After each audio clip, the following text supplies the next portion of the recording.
The night was heavy with the smell of rain on asphalt and the hum of distant traffic as Dr. Marcus Hale jogged along the quiet street. His sneakers struck the pavement. In a steady rhythm, his breath fogging the cool night air. He had just finished a 14-hour shift at the hospital, and every muscle in his body longed for rest.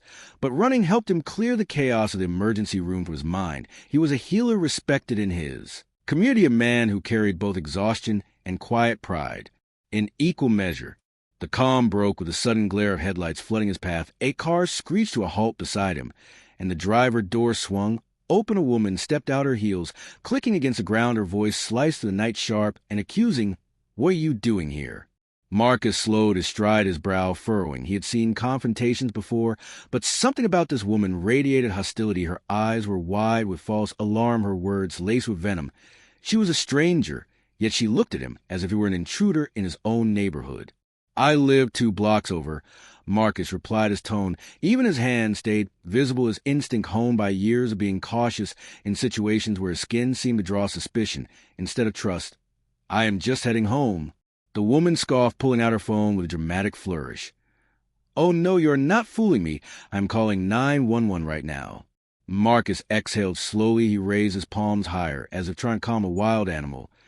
"There is no need for that, please. Just relax." But her fingers moved quickly, dialing her phone. She turned slightly, her voice rising with false hysteria. "Yes, emergency. A man is threatening me right now. He looks dangerous. He is coming at me." Marcus froze in disbelief. The words pouring from her lips were a grotesque fiction. She painted him as a predator. When he stood still, feet planted to ground, neighbors' lights flicked on windows, cracked open, curious eyes peering out. The dispatcher on the other end could be faintly heard asking questions, but the woman spoke over them, her voice trembling with practiced theatrics. She stepped back, then reached into her bag with a sudden snap and crackle. Marcus realized she was not pulling out keys or pepper spray. She held a taser, its prongs glowing with menace. "Ma'am, please don't do this."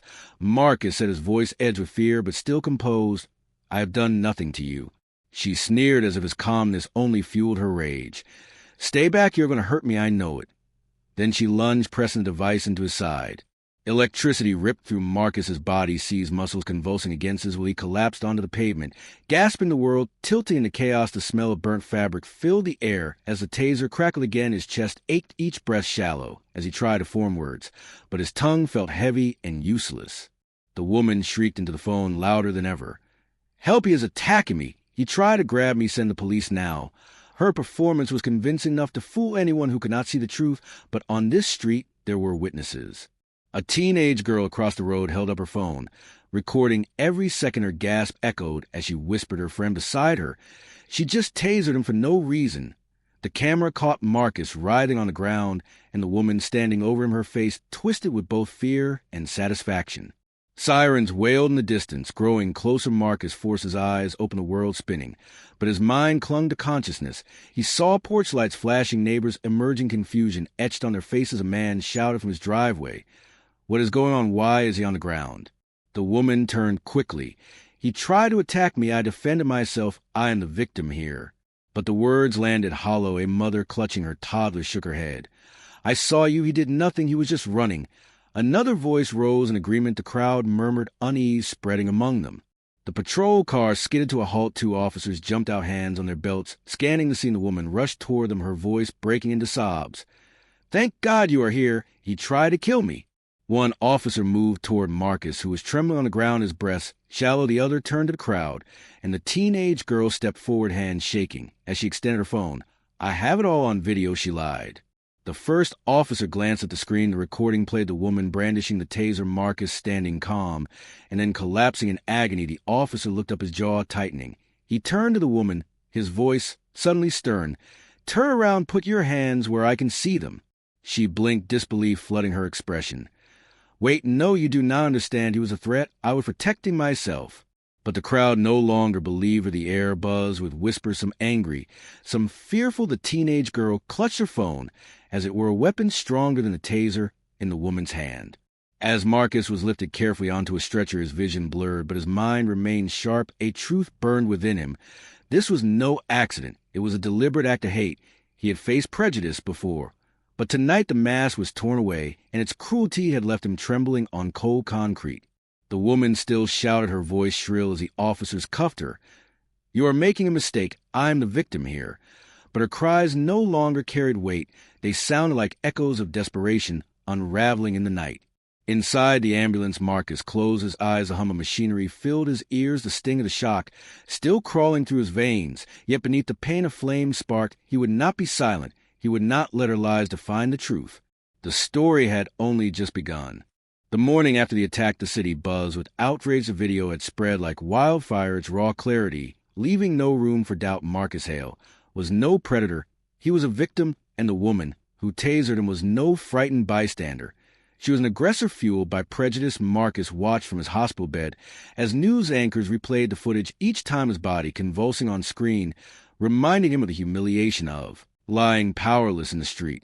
His phone vibrated endlessly, messages of support pouring in from colleagues, patients, and strangers who called him a hero for staying calm in the face of cruelty.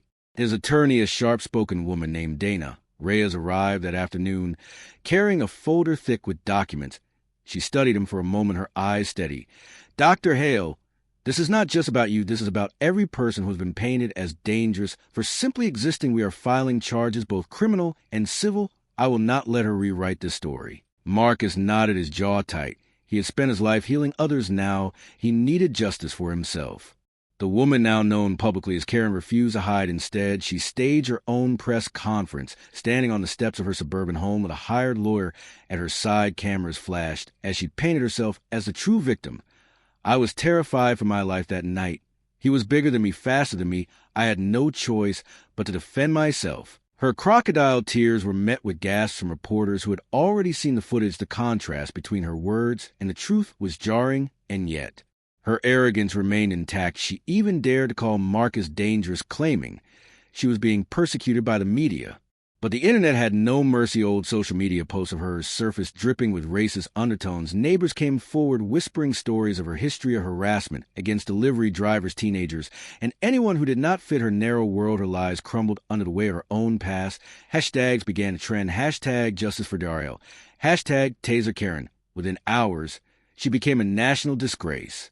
Marcus felt the weight of the moment. Each article, each broadcast seemed to strip away not just her mask, but the illusion that silence could ever protect someone like him. He received letters from across the country. A retired teacher wrote that she too had been falsely accused decades ago. A young medical student said he wanted to follow Marcus's example and stand proud in the face of injustice. The words brought him strength, yet they also reminded him of the responsibility resting on his shoulders. The first pretrial hearing arrived. The courtroom was packed with journalists, activists, and curious citizens. Kerren entered with defiant tilt to her chin. Her lawyer argued she acted in self-defense. But Dana stood tall, her voice clear. "The evidence shows deliberate assault and fabrication of danger. The victim did nothing but exist in his own neighborhood." The judge allowed the video to be played. Once more, the silence in the room as Marcus's body hit the pavement was deafening. Even the jurors shifted uncomfortably. Kerren tried to hold her composure, but under questioning her tone grew brittle. Her performance of tears looked rehearsed, her denial too polished. The audience did not believe her, not when the video showed otherwise, not when witnesses had spoken, not when her own words on the 911 call contradicted reality. The prosecution pushed further, suggesting that her actions were not just reckless, but rooted in bias that violated federal civil rights statutes. Marcus sat quietly through it, all his hands clasped in his lap. He had faced life and death in operating rooms countless times, yet this battle carried a different kind of weight. It was about truth, dignity, survival, and society that too often doubted him. He looked at the jury not with anger, but with resolve. His presence alone spoke louder than any accusation thrown against him.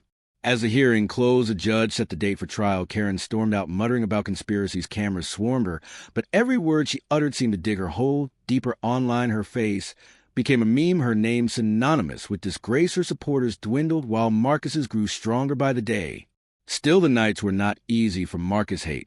Mail arrived alongside letters of support. Some messages were vile threats dripping with the same venom he had heard in her voice. Others were heartfelt promises of solidarity, reminding him he was not alone. Dana reminded him to stay focused. "They want to rattle you. They want you back down, but you are stronger than their noise." He believed her because in his heart he knew retreat was no longer an option. Federal prosecutors soon stepped in, announcing an investigation into whether Kerren's abuse of the 911 system and her assault constituted a hate crime. The stakes had risen beyond a single confrontation. This case could set precedent. It could signal that false accusations and reckless violence would no longer be tolerated. Marcus felt a mixture of fear and determination. The system was vast and intimidating, yet he was ready to stand tall within it. The day before trial, he visited the hospital where he worked. Patients and staff greeted him with warmth. Their hugs and words of encouragement anchored him, reminding him who he was, not a victim defined by pain, but a healer standing in the light of truth. He walked out of the hospital stronger than when he entered. That night, as he sat by his window, he replayed the scene in his mind, the headlights, the accusations, the searing jolt of electricity. For weeks the memory haunted him, but now it fueled him. It became the fire that would carry him through the storm. The trial loomed, and with the chance to expose her arrogance in the harshest light of truth, Marcus whispered himself as the city lights shimmered in the distance. "You thought you could break me, but you only made me stronger." And so the stage was set for a battle that would echo far beyond the courtroom.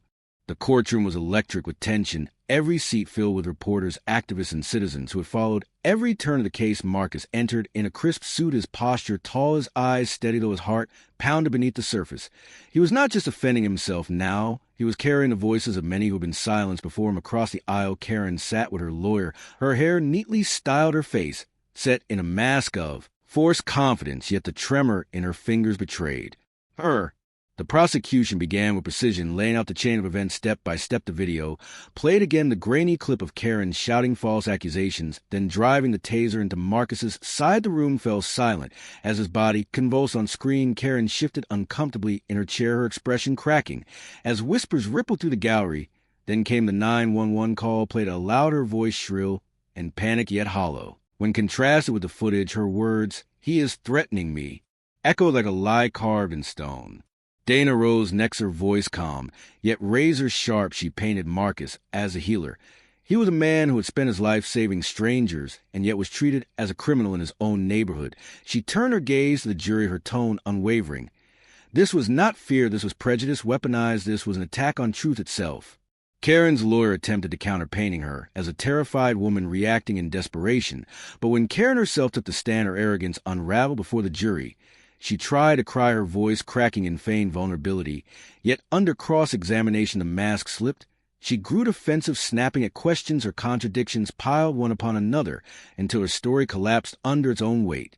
The jury watched closely, some scribbled notes, others stared at her with narrowed eyes. One juror folded her arms, shaking her head when Kerren insisted she felt in danger despite the video showing Marcus standing still and calm. The truth was undeniable, and the weight of it pressed down like a storm ready to break. When closing arguments came, Dana's words landed with finality. Dr. Hale was not a threat. He was a neighbor, a doctor, man simply trying to make a home. The only threat that night was a defendant who chose to invent danger and unleash violence. We cannot allow this to stand unpunished. The judge sent the jury to deliberate. Hours passed outside. Reporters swarmed the steps inside. Marcus sat quietly, his hands clasped, his mind replaying every beat of the night that changed his life. He thought of the pain, the humiliation, the fear. But he also thought of support letters to witnesses, the countless strangers who stood by his side. He whispered to himself that no matter the outcome, he had not been silent. The jury returned, faces solemn. The foreperson stood, the words heavy with consequence. "We, the jury, find the defendant guilty on all counts." A wave of sound rippled through the courtroom. Some gasps, some cheers. Kerren froze, her mouth open in shock. Her lawyer tried to protest, but the judge silenced him with a sharp gavel strike. The judge's sentencing was scathing. He declared that false use of 911 had put Marcus's life in danger, and that weaponizing prejudice was an assault on justice itself. He sentenced Kerren to federal prison and ordered her to pay $5 million in damages. To Marcus, her head dropped, the arrogance drained from her face, replaced by disbelief and dread. Outside, the courthouse cameras flashed. Marcus stepped forward to speak. His voice carried both exhaustion and triumph. "Tonight, justice was served, but this is bigger than me. It is about every person who has been targeted for simply existing. We must continue to fight for a world where truth prevails over hate." The crowd erupted in applause, his words spreading across social media like fire. Kerren, meanwhile, became the subject of national ridicule. Memes flooded the internet, her mugshot plastered with captions mocking her lies. Former friends and employers distanced themselves. She had once wielded power through arrogance. Now she was reduced to a cautionary tale. Marcus returned to his hospital days, later greeted by staff and patients who cheered his name. He decided to use part of the settlement to create a foundation dedicated to protecting victims of racial profiling and wrongful accusations as pain had been real, but he chose to transform it into a force for change. In the quiet of his home, he finally allowed himself a breath of relief. The nightmarish memories still lingered, but it no longer owned him. He had faced cruelty and walked through fire, yet he emerged stronger, clearer. His resolve was unshaken. His story would not end with the taser, but with the triumph of truth. And so Kerren sat behind bars, her voice no longer carried by 911 dispatchers, but by collect calls from prison. Marcus looked out his window at the city lights, whispering a promise to himself and to those who came before him. You tried to break me, but you only built me into something greater. The fight was not over, but justice had spoken, and for now that was enough. Marcus stood at the edge of the Foundation's new headquarters, the sun dipping low behind the skyline, casting long golden shadows across the city. The building gleamed with glass, and steel, a symbol of something far greater than bricks and mortar. It was a house of voices, once silenced, a place where the powerless could find strength, and where lies like the ones that nearly destroyed him would be met with truth. He felt the hum of possibility in the air, but also the gravity of responsibility resting on his shoulders. Dana walked beside him, her ever-present folder tucked under her arm. She had fought with fire and brilliance in a courtroom, and now she spoke with the calm certainty of someone who believed in the future.